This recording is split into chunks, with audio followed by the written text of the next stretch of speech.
지옥에 가서야 깨달으면 너무 늦은 거다. 지옥에 가서야 깨달으면 너무 늦은 거다 라는 제목으로 하나님 말씀 증거하도록 하겠습니다. 오늘 말씀은 특별히 이제 고난에 대한 말씀이 많고 내일은 새벽 기도가 없군요. 다음번 새벽 기도회 때도 특별히 4장 이야기도 이 고난에 대한 이야기가 많습니다. 왜냐하면 베드로가 목회하던 그 당시에는 예수 믿는다는 이유 때문에 고난당하는 일이 너무 많았거든요. 감옥에 갇히고 그 다음에 재산도 다 빼앗기고 강제로 다 빼앗기고 막 이랬어요. 예수 믿는다는 이유 때문에. 그러니까 사실 그 얼마나 힘든 그러한 시절을 보냈겠습니까? 그러니까 그런 거 생각하면 우리가 힘들다 어렵다 하는 것이 사실은 참 세상 말 맞다나 명함도 못 내밀 만한 그런 일들이 아닌가 그런 생각이 들기는 합니다. 근데 어쨌든 간에 우리의 삶에도 우리 아까 찬송 불렀지만 험한 풍파가 있잖아요. 그죠? 그런 게 있습니다. 그러니까 이런 것에 대해서 우리가 어떠한 자세를 가져야 될 것인가. 특별히 내가 죄가 많아서 제가 예전에 어느 권사님하고 얘기하면서 목사님 제 삶은 왜 그럴까요? 제가 전생에 죄가 많아서 우리 같이 우리는 농담을 하신 이야기를 알죠. 예수 믿는 사람이 전생이 어디 있어요? 근데 이제 하도 힘들고 어려우니까 그래서 이제 그러게나 말이에요. 다음에 생에 태어나면 제가 권사님 뭐로 태어날게 그런 얘기도 하고 같이 웃은 적이 있었는데 그러니까 참 얼마나 힘들면 그런 얘기 하겠어요. 우리 거기에 대해서 좀 살펴보면 좋겠습니다. 오늘 첫 번째로 고난이 악인가 이거의 문제입니다. 소위 말해서 기독교를 비방하는 사람들이 하는 얘기가 있습니다. 무슨 얘기냐면 하나님은 전능하신가 동시에 선하신가 이런 얘기 되게 많이 하거든요. 그게 무슨 얘기냐면 성도가 고난당한단 말이에요. 아니 저렇게 열심히 교회 다니고 새벽마다 가서 기도하고 11조하고 꼬박꼬박 드리고 그런데 왜 이렇게 고난이 많지? 그러면서 하는 얘기가 뭐냐? 네가 믿는 하나님은 그래 니들 맘마다나 전능하신 것 같긴 한데 악하시다. 그러니까 자기를 그렇게 신실하게 믿고 따르는 사람들을 저렇게 고난 가운데 방치하시는 거 아니냐? 아니면 무능한 친데 선한 거 아니냐? 그러니까 항상 이거 가지고 이제 시비를 좀 걸어요. 그러니까 근데 우리는 확실히 믿잖아요. 우리 하나님은 전능하시고 동시에 선하신 하나님이시잖아요. 그런데 예수 안 믿는 사람들은 근데 왜 이렇게 고난당해? 왜 이렇게 어려움이 있어? 그런 얘기를 하잖아요. 이거 17절이라고요. 17절. 17절. 우리 한번 같이 읽어보겠습니다. 시작. 선을 행함으로 고난받는 것이 하나님의 뜻일진데 악을 행함으로 고난받는 것보다 나으니라. 이거를 우리가 꼭 붙들어야 됩니다. 무슨 얘기입니까? 고난은 하나님의 뜻을 이루는 도구가 되는구나. 그러니까 이걸 우리가 꼭 붙들어야 돼요. 선을 행함으로 고난받는 것이 하나님의 뭐라고요? 뜻이라고요. 하나님의 선하신 뜻입니다. 선하신 뜻. 그래서 예수 믿는 사람들은 모든 일 광야의 시절, 고난의 시절을 다 겪게 되잖아요. 여러분 시련 없이 어떻게 인내가 생깁니까? 그렇지 않습니까? 근데 인내라는 것이 그 히브리어로 믿음, 그러니까 에무나, 믿음은 다른 말로 하면 인내거든요. 그 인내라는 것은 시련이 있어야 생긴다고요. 그러니까 시련이 있어야 믿음이 생기고 그 다음에 믿음 가운데서 우리의 삶이 변화되어지고 깨어지고 하나님의 신실한 도구로 쓰임받게 되는 거잖아요. 그러니까 고난이라는 것을 한마디로 얘기하면 내 힘으로 풀 수 없는 문제인데 내 힘으로 풀 수 없잖아요. 그러니까 지혜 되시는 예수님을 더 붙들게 되죠. 내 삶으로 해석이 안 되고 내가 아는 지식으로 해석이 안 되는 그런 일들이 얼마나 많아요. 그러니까 욥기의 고난이 대표적인 얘기였죠. 욥은 몰랐어요. 그러니까 하늘 천상에 의해서 어떤 일이 벌어지는지. 그리고 이제 하루아침에 어마어마한 고난들이 닥치지 않습니까? 그때 정말 자기 힘으로 풀 수 없는 문제를 만났죠. 그러니까 욥기가 우리에게 주는 교훈은 그거예요. 더욱더 지혜 되시는 예수님을 붙들어야 되는구나. 그러니까 이해 안 되는 일들이 되게 많거든요. 어떻게 설명도 안 되고 납득할 수도 없고. 그러니까 욥기가 사실 우리에게 주는 교훈은 그거예요. 뭐냐? 입 다물라요. 입 다물라. 그러니까 욥은 이게 되게 억울한 거예요. 위로한답시고 친구들이 왔는데 위로는커녕 너 손만 뒤집어 놓고 빨리 얘기해봐. 하나님은 정의 하나님이고 오르신 하나님인데 네가 뭔가 잘못한 게 있으니까 네 삶이 이 모양 이꼴 아니냐. 네 아내도 너를 이렇게 저주하고 죽으라고 이렇게 얘기할 정도로 됐는데 그러니까 빨리 얘기해봐. 우리 친구잖아. 우리가 다 들어줄게. 그러니까 뭔가 자꾸 이런 걸 듣고 싶은 거예요. 그 친구들도. 상대 우위를 점하려고 하는 그런 마음들이 있는 것 같아요. 그러니까 나중에 하나님 앞에 되게 혼나잖아요. 그 친구들이. 욥이 기도해주면 용서해주고 욥이 기도 안 하면 나도 너희를 용서 안 해. 하나님 이런 말씀도 하시고 그런 거 아닙니까? 그러니까 욥도 막 속이 더 뒤집어지는 거죠. 그러니까 말이 많아지잖아요. 욥기에. 그러니까 말 많이 하지 말고 고난 가운데 있을 때는요. 전 잘 모르겠습니다. 그러나 우리 한번 따라합시다. 하나님께서는 전능하시고 선하시다. 여러분 믿으십니까? 이걸 믿어버려야 돼요. 하나님은 전능하시고 그 다음에 나에게 단 한 번도 불의한 적이 없으시다. 나에게 가장 좋은 것만 주신다. 이 믿음이에요. 오늘 뭐 여호수아 성경 공부도 하겠지만 여호수아가 나중에 땅 분배하는데 시간이 더 많이 걸리거든요. 그러니까 분배하는 것도 마찬가지죠. 제비 뽑았다고 그러잖아요. 땅 분배할 때. 누구는 평지 좋은 데 걸리고 누구는 비탈게 걸리고 누구는 계곡 걸리고 이스라엘이 뭐 지형이 그렇지 않습니까? 그럼 되게 억울할 수도 있잖아. 그런데 한마디 불평이 없어요. 왜냐? 하나님은 전능하신 것. 왜냐하면 자기들의 힘으로 여리고성이나 이런 모든 성들을 이기지 않았다는 것을 너무너무 잘 알거든요. 요단강 건널 때도 뭐 그런 증거들 다 봤잖아요. 하나님은 전능하시고 하나님은 선하시다. 그 하나님이 제비 뽑아서 나한테 이 땅을 주셨어. 그럼 나에게 가장 알맞은 땅을 주신 거예요. 저 사람이 힘이 연약하니까 평지가 필요해. 그러나 나는 봐봐 뭐 힘도 있고 능력도 있고 지혜도 있으니까 이렇게 힘든 부분 맡겨주신 거야. 그렇게 영접해 버리니까 그렇게 불평 불만 많았던 자기 조상들은 불평 불만하다가 광야에서 다 죽었잖아요. 그러니까 그런 것도 교훈이 딱 되고, 그러니까 여호수아 읽을 때 우리가 사실 그 포인트를 봐야 된다고요. 야, 이 사람들 불평 불만이 없네. 그러니까 고난 가운데 있을 때 내 힘으로 풀 수 없는 문제를 만났을 때 더욱더 지혜 되시는 예수님 붙들어야 된다라는 것입니다. 두 번째로 생각할 것은 뭐냐? 고난 없는 인생은 없죠. 고난 총량의 법칙이라고 들어보셨습니까? 모든 사람은 다 고난이 있습니다. 야, 저 사람 도대체 무슨 고난이 있을까? 얘기 들어보면요. 아유, 목사님 제가 말 안 해서 그렇지. 그러면서 또 일장연설하기 시작하면은 참 이 사람 인생도 쉽지 않구나. 그런 거 많이 느끼게 되거든요. 그러니까 모든 삶에는 고난이 있다고요. 그렇다고 그러면 오늘 베드로도 그런 얘기를 하는 건데, 아니 예를 들어서 맞을 놈이 맞았다. 그래서 고난당한다. 그게 무슨 의미가 있냐는 거예요. 그러니까 의 때문에 당하는 고난이 낫지 않습니까? 이제 그 얘기를 하는 거죠.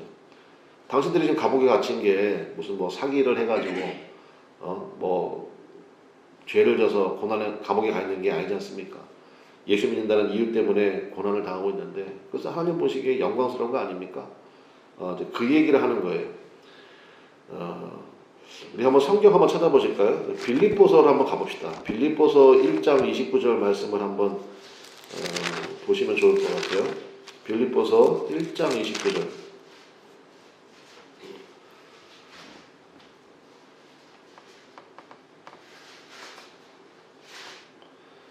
빌립보서 1장 29절로 319페이지입니다. 1장 29절. 자, 1장 29절이요. 자, 제가 읽겠습니다. 그리스도를 위하여 너희에게 뭐를 주신 것은? 은혜를 주신 것은. 그러니까 구약에선 축복이라고 그러고 신약에서는 은혜라고 그래요. 같은 말입니다. 그리스도를 위하여 너희에게 은혜, 축복으로 바꿔 읽어도 됩니다. 너희에게 축복을 주신 것은 다만 첫 번째 그를 뭐 할 뿐 아니라 믿을 뿐 아니라, 그러니까 믿음을 가진 것도 이게 축복이라고요. 여러분 전도해 보셔서 아시잖아요. 그렇게 그냥 전도하려고 협박도 해보고 선물도 줘보고 위로도 해보고 하는데 안 되잖아요, 잘. 근데 여러분은 뭐 새벽에 나와서 기도할 정도로 믿음이 있으신 거 아닙니까? 여러분 생각 속에 그래 기도해야지. 다들 누워 자고 싶죠. 근데 그래 기도해야지. 믿음을 사용해야지. 그게 여러분 축복이라고요. 여러분 그게 진짜 은혜 중에 은혜 아니에요? 축복 중에 축복이잖아요. 아무도 아멘 안 하시는데 저는 확실하게 믿어요. 그게 정말 믿음 주신 것은 하나님의 축복이에요. 그 다음에 그 다음 보세요. 또한 그를 위하여 뭐로 받게 하셨다고요? 고난도 받게 하려 하십니다. 그래서 뭐 하나님 나라 가보십시오. 그러면 영광의 면류관, 의의 면류관, 생명의 면류관, 이렇게 뭐 성경에 세 가지 종류의 면류관이 나오는데 어떤 사람이 그 면류관의 영광을 차지하게 될 것인가? 전 이거 같아요. 내가 너에게 맡긴 그 힘들고 어려운 삶을 잘 감당해냈구나. 그럼 하나님이 그냥 두시겠냐고, 그렇죠? 그러니까 이 관점을 보라는 거야, 이 관점을. 너 뭐 하다 왔니? 그냥 편안하게 살다 왔습니다. 여러분, 그게 하나님 나라에서 그게 사실 얼마나 부끄러운 일이겠어요. 뭐 별거 없는데 그냥 편안하게 있다 왔습니다. 근데 우리는 맨날 그런 거 원하잖아. 그냥 뭐 적당하게 그냥 기도도 잘 응답되고 그냥 뜻한 대로 다 이루어지고 신경 쓸 거 하나도 없고 그게 축복 같죠? 고난 총량이 법칙이 되니까요. 그래서 이게 하나님의 축복이라는 거예요. 빌립보서 1장 29절 말씀이 너에게 축복 주시지 않았냐. 축복이 뭐라고요? 예수님 믿을 뿐만 아니라 예수님을 위하여 하나님의 나라를 위하여 고난도 받게 하신 것, 그게 축복이라는 것입니다. 그래서 우리가 이러한 관점으로 좀 바라볼 줄 아는 그러한 믿음의 눈, 영안의 눈이 열리시기를 간절히 바랍니다. 그게 참 안정돼요, 우리의 삶 가운데. 근데 마지막 다시 우리 베드로로 돌아와서 19절과 20절 말씀을 좀 간단히 살펴보겠습니다. 이거 뭐 대표적인 성경의 난해 구절로 많이 나오는데 잘못 풀면 굉장히 엉뚱한 소리하고 힘들 수 있거든요. 자, 19절 보겠습니다. 그가 또한, 여기서 그는 예수님입니다. 예수님께서 또한 영으로 가서 여기서 옥은 지옥이에요. 지옥에 있는 영들에게 선포하시니라. 그러니까 성경에서 영들이라고 얘기할 때는 주로 이제 영적인 존재들 있잖아요. 그러니까 여기서는 지옥에 있는 영적인 존재들은 뭐겠어요? 마귀, 귀신들 이런 거 얘기하죠. 그러니까 예수님께서 영으로 지옥에 가셔서 그 영들에게 선포하셨다는 거예요. 지옥에 가면 마귀에게 붙잡힌 바 돼가지고 지옥에서 형벌 당하고 있는 영혼들도 있겠죠. 그 영혼들도 아마 바라봤을 거예요. 뭐 그런 얘기 여러분 많이 들어보셨잖아요. 예수님께서 십자가에서 죽으신 다음에 사흘 동안 무덤에 가만히 누워 계신 게 아니다. 그 사흘 동안 예수님 뭐 하셨습니까? 지옥에 내려가시사. 그게 우리 사도신경에 있다고요. 근데 한글 사도신경에는 그게 왜 빠졌는지 정말 저는 이해를 못하겠어요. 그걸 왜 뺐지 그걸 진짜. 지옥에 내려가시사. 그게 분명히 있거든요.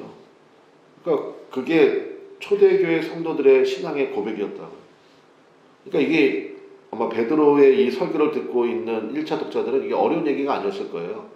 근데 우리는 그걸 잘 모르니까 여기 지옥이 도대체, 여기 옥이 도대체 어디야? 뭐 그러면서 막 엉뚱한 얘기를 막 하고 그러는데 예수님께서 영으로 지옥에 내려가셔서 영들에게, 악한 존재들에게 선포하셨다는 거예요. 특별히 골로새서 말씀과 우리가 연결지어서 볼 수 있는데 가서 뭐 하셨느냐? 마귀의 권세를 완전히 무장해제시켜버린 것입니다. 마귀의 최고의 권세가 뭔데요? 사망의 권세 아니에요? 예수님의 십자가의 죽으심으로 알미암아 우리가 영원히 죽게 될 일이 사라져 버렸잖아요. 예수님만 믿게 되면은 구원받잖아요. 마귀가 그래서 그 다음부터의 선언이 뭡니까? 마귀는 예수 믿는 사람들을 만지지도 못한다고요. 건드리지도 못한다고요. 여러분 믿습니까? 이런 것들을 우리가 확 믿어버려야 돼요. 이런 것들은 그냥 신앙에 아주 굵직굵직한 기둥으로 세워야 됩니다. 그래가지고 내가 진짜 죄가 많아가지고 이런 고난을 당한다. 죄가 많으면 고난 당하긴 해요. 근데 자꾸 그런 식으로 연결시키지 말라고요. 우리가 실수가 있죠. 잘못도 하고. 근데 우리 또 회개의 은혜가 있지 않습니까?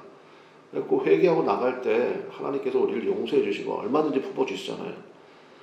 70번씩 7번이라도 용서하라고 말씀하신 주님께서 나는 안 돼, 나는 3-4번이야. 그러실 리가 있겠어요? 영원히 용서해 주신다고요. 그러니까 그런 믿음의 기둥들을 딱딱 세워놓고 실수하고 잘못했으면 하나님 잘못했습니다. 다시는 안 그럴게요. 나중에 또 그러더라도 그렇게 자꾸 하다 보면 변화가 되죠. 그리고 우리 삶에 있는 고난들에 대해서는 이걸 내가 어떻게 반응해야 될 것인가. 내가 더욱더 예수님 의지해야 되겠구나. 내 판단으로 사는 게 아니구나. 주님밖에 없습니다. 주 앞에 매달리고 기도하고 그러한 삶 가운데 하나님이 역사하시고 그 기도를 통하여서 하나님의 은혜를 베풀어 주시고 그러다가 하나님 앞에 가는 거예요. 주님 앞에 갔을 때 그러면 뭐 그냥 안 두신다고 그런 믿음에 사용하고 주님 앞에 견디고 참고 나온 그러한 믿음의 사람들을 어떻게 그냥 두시겠냐고요. 이런 말씀들이 너무나 우리에게 소중한 거잖아요. 그래서 20절에 여기 노아 이야기를 그래서 베드로가 하는 거예요.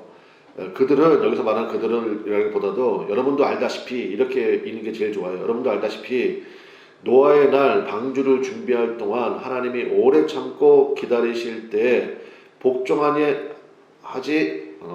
아니하던 자들이라 방주에서 물로 말미암아 구원하던 자가 몇 명뿐이니 겨우 8명이라 이런 말씀 있잖아요. 그러니까 무슨 얘기입니까? 여러분도 알다시피 방주 밖에 있던 사람들은 죽기 직전에야 방주가 구원이었구나. 이걸 알게 되었다는 거예요. 그렇지 않습니까? 아니 방주를 굉장히 오랫동안 지었잖아요. 노아가. 그것도 뭐 산 중턱에다 지었다고 뭐 그렇게 우리가 알고 있지 않습니까? 그러니까 얼마나 그 당시에 센세이셔널한 일이겠어요. 도대체 저게 뭐야? 저게 왜 저러는 거야? 정신 나간 노인네 아니야? 근데 가서 얘기 들어보면은 하나님이 물로 심판하신다고 그러고 하나님의 심판이 가까웠다고 그러고 비웃었겠죠. 지금도 마찬가지 아닙니까? 예수님 믿으셔야 됩니다. 주님밖에 없습니다. 비웃을 거라고. 끝까지 거절하고. 그러다가 나중에 지옥 가서요. 진짜였네. 그러면 너무 늦은 거 아니냐는 거예요. 방주가 그 사건 아니냐는 거예요. 그렇게 비웃더니 정말로 방주의 문이 닫히고 하나님이 심판을 실행하실 때 그 사람들이 마지막으로 바라본 게 뭐겠어요? 방주였겠죠. 저기 들어갔어야 되네. 들어갈 걸. 이럴 거 아니에요? 그러니까 주님께서 다 결론 지어 놓으셨다는 거예요. 십자가에서 우리의 죄를 다 치르셨고 그 다음에 지옥에 있는 영들에게 영원한 승리를 선포하셨고 마귀로 하여금 건드리지 못하도록 무장해제 시키셨고 지금 하나님의 보좌 우편에 앉으셔서 우리를 위해서 중보기도 해주고 계시고 이게 현재 우리에게 주신 은혜인데 우리가 그것을 정확하게 알아야죠. 그러고 나서 정말 우리의 삶 가운데 우리가 어떠한 믿음으로 살아야 될 것인가 그것 정확하게 규정해야 된다라는 것입니다. 그래서 마지막 결론이 뭡니까? 22절이죠. 22절 그는을 예수님으로 바꿔서 읽어봅시다. 22절의 첫마디 그는을 예수님으로 바꿔서 같이 한번 읽어보겠습니다. 시작. 예수님은 하늘에 오르사 하나님 우편에 계시니 천사들과 권세들과 능력들이 그에게 복종하느니라. 아멘. 그러니까 이게 대비하고 있는 거라고요. 그러니까 19절에서는 예수님은 지옥에 내려가시사 마귀의 권세를 완전히 무장해제시키고 영원한 승리를 선포하셨고 그 다음에 22절 결론이 뭐예요? 예수님은 이제 어디에 오르셨습니까? 하늘에 오르사 하나님 우편에 앉아 계셔서 무슨 얘기입니까? 최종 권세는 다 예수님에게 있다는 거예요.